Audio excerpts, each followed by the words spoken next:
लाहौर समेत पंजाब भर के सरकारी टीचिंग अस्पतालों में डॉक्टर्स हॉस्टल्स के ऊपर कब्जे नहीं छुड़वाए जा सके। सरकारी टीचिंग अस्पतालों की जो इंतजामिया है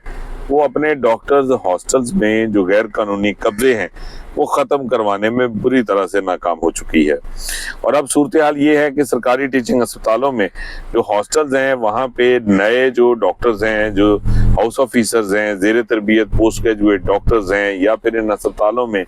जो नए अपॉइंट या भर्ती होने वाले जो डॉक्टर्स हैं उनके लिए अब अकोमोडेशन मौजूद नहीं है, उनके लिए रहाइश मैसर नहीं है, क्योंकि जो बेशतर कमरे हैं वो पहले से जो है वो गैर कानूनी काबजीन के पास हैं। और ये वो कब्जे हैं जो बारहा जो है वो कहने के बावजूद, इसकी शिकायत सामने आने के बावजूद अभी तक ख़त्म नहीं करवाए जा सके। सूबाई मुहतसिब ने भी इस हवाले से जो है वो महकमा स्पेशलाइज्ड हेल्थ को और सरकारी टीचिंग अस्पतालों की इंतजामिया को ये हिदायत की कि वो ये कब्जे ख़त्म करवाएं, लेकिन ऐसा नहीं हो सका।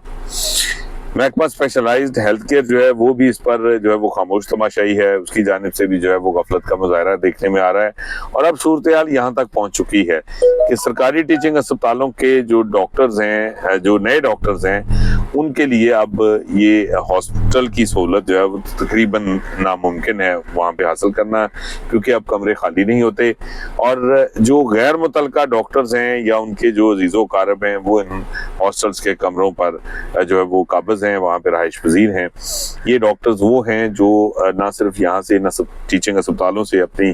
तरबियत मुकम्मल करके, अपनी हाउस जॉब मुकम्मल करके जा चुके हैं, इसके साथ साथ इनकी जो है वो मुलाजमत यहाँ से ख़त्म हो चुकी है, या फिर इनको जो है वो किसी दूसरी जगह पे ट्रांसफ़र किया जा चुका है, या ये पेरिफेरी में जा चुके हैं, बैरून मुल्क रुखसत पर जा चुके हैं। ये वो तमाम जो है वो कैटेगरीज हैं जो साल हर साल से सरकारी टीचिंग अस्पतालों के हॉस्टल्स पर विराजमान है, और ये गैर कानूनी कब्जा जो है वो बदस्तूर जारी है।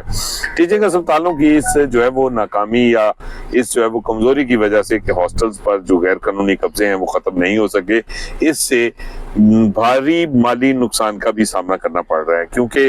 ना तो इन गैर कानूनी काबजीन से जो है वो किराया वसूल किया जा रहा है, ना ही ये यूटिलिटी बिल्स अदा करते हैं। ख़ास तौर पे जो गर्मियों में, अब जो मौसम गर्मा आने वाला है, इसमें